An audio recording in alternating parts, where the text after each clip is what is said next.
I moved out to Cedar Hollow Lake for one thing: quiet. After 25 years as a Navy mechanic fixing engines under pressure and another 10 teaching shop class to high schoolers, I was done with noise, done with chaos. My little slice of heaven was a weathered cabin on the water's edge.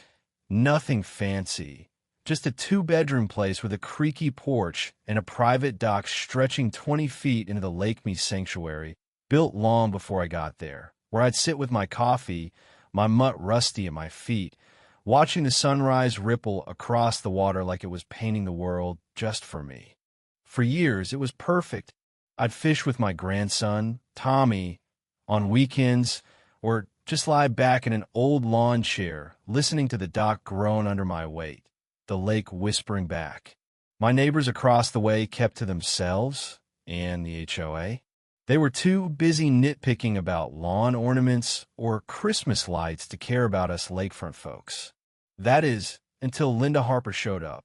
Linda was the kind of woman who wielded a clipboard like a battle-axe short bob haircut, always in khakis, with this tight little smile that screamed, "I'm in charge, and you're not." Within weeks of moving in, she'd strong-armed her way into HOA president. Nobody ran against her. I didn't even vote me bad. At first, Linda stuck to petty stuff. Letters about garbage cans left out, fines for unapproved mailbox colors. I ignored it. My cabin sat just outside the HOA's tidy cul-de-sacs, and my deed was crystal clear lake access, dock rights, all mine, checked and double-checked when I bought the place. But then one chilly March morning, I spotted her silver SUV idling at the end of my gravel drive. Rusty gave a lazy bark, then flopped back down, but something about it made my gut tighten. The SUV lingered, then peeled out. 3 days later, a letter arrived from some lakefront oversight committee. News to me claiming my dock was on HOA land, and I need to apply for permission to keep it or face fines. Fines? For a dock older than their bylaws. I tossed the letter in the trash, but I knew this wasn't over. Linda started circling like a shark. She'd walk her yappy little dog by the lake, snapping photos of my dock with her phone, or stand across the water, staring like she was measuring it for a coffin.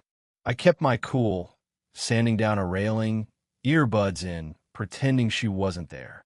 Then the email started polite at first.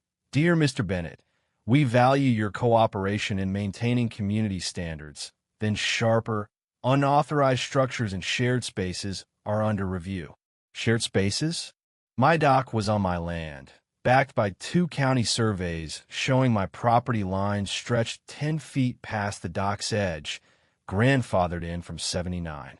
I pulled out my files, checked every map, every deed. I was airtight, but Linda didn't care about facts. She wanted control. One afternoon, I caught her on my dock. She'd hopped the gate padlocked. Mind UN was strutting across the planks like she owned them. "Hey," I called from the yard. "That's private property." She spun around, flashing that fake smile. "Oh, just documenting for compliance, Mr. Bennett." "Get off my dock," I said, voice steady but hard. "I'm authorized by the HOA." She chirped like that meant anything. "One more step, and I'm calling it trespassing." She froze, then sauntered off, but not before snapping a picture off me of Rusty, who knows. That night, I called my buddy Mike, a lawyer and the county clerk. "Tommy gets serious."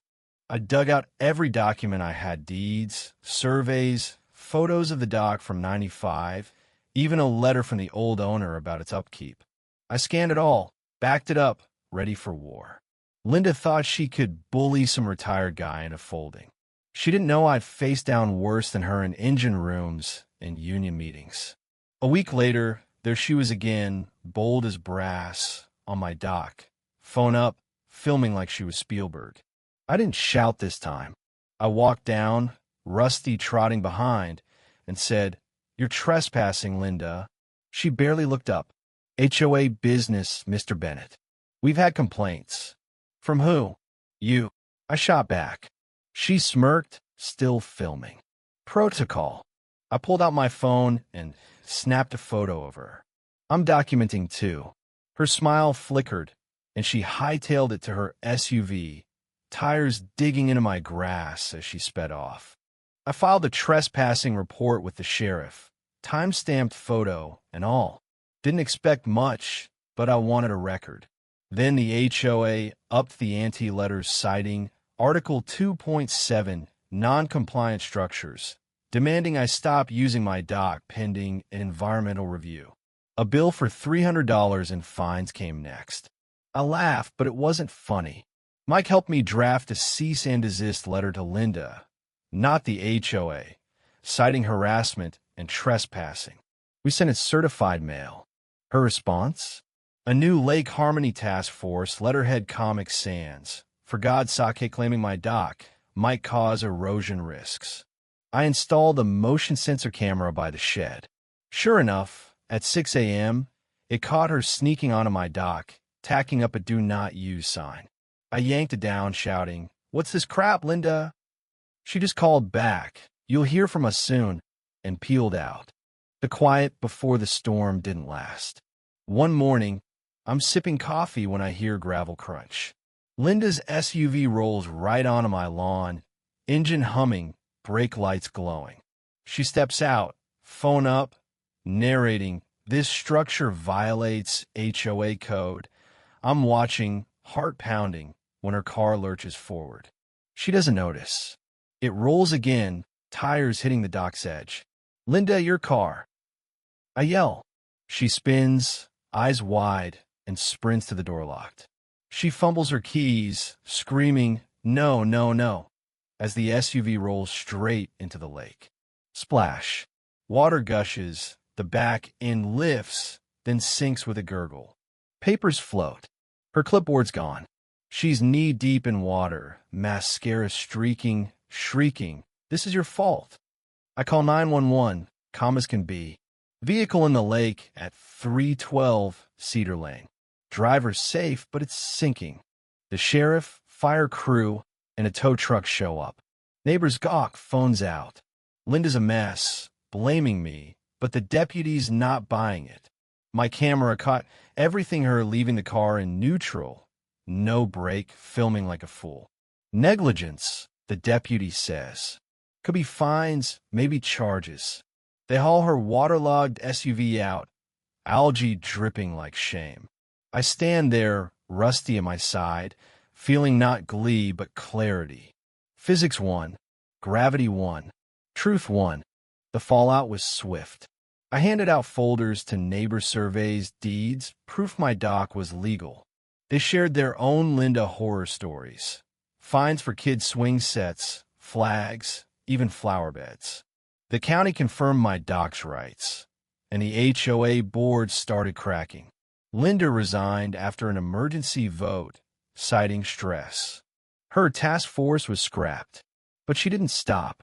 Her lawyer sent a letter claiming I owed $12,000 for her car, blaming my unsafe dock. Mike laughed.